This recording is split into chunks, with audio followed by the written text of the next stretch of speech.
क्या रमला और शामी सिर्फ किसी और के हाथों की कुटपुतली थे? आखिर वो कौन है जिसने बरसों तक पूरे खानदान को धोखे में रखा?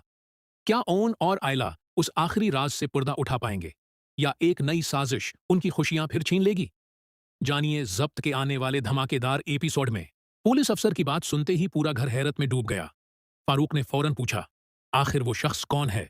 पुलिस अफसर ने संजीदगी से जवाब दिया, अभी हम उसका नाम जाहिर नहीं कर सकते, लेकिन हमारे पास ऐसे सबूत आ चुके हैं जिनसे साबित होता है कि वही उस पूरी साजिश का असल मास्टरमाइंड है। ऑन ने बगैर वक्त जाया किए कहा, अगर इस शख्स की गिरफ्तारी से सच सामने आएगा तो मैं भी आपके साथ चलूंगा। इसी दौरान रमला घबराकर बोली, नहीं, ऐसा मत कीजिए।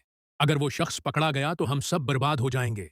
रमला की ये बात सुनते ही सबको यकीन हो गया कि वो असल मुजरिम को अच्छी तरह जानती है। चंद घंटों बाद पुलिस, ओन और फारूक इस शख्स के फार्म हाउस पहुंचे, मगर वहां पहुंचकर देखा कि वो जगह खाली थी।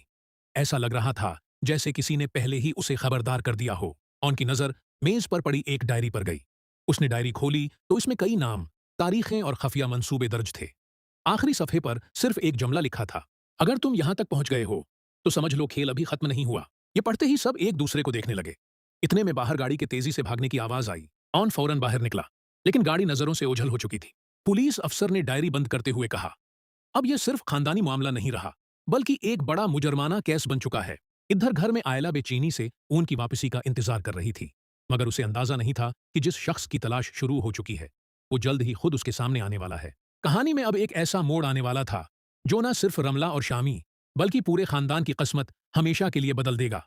कहानी में अब एक ऐसा मोड़ आने वाला था जो न सिर्फ रमला और शामी बल्कि पूरे खानदान की किस्मत हमेशा के लिए बदल देगा।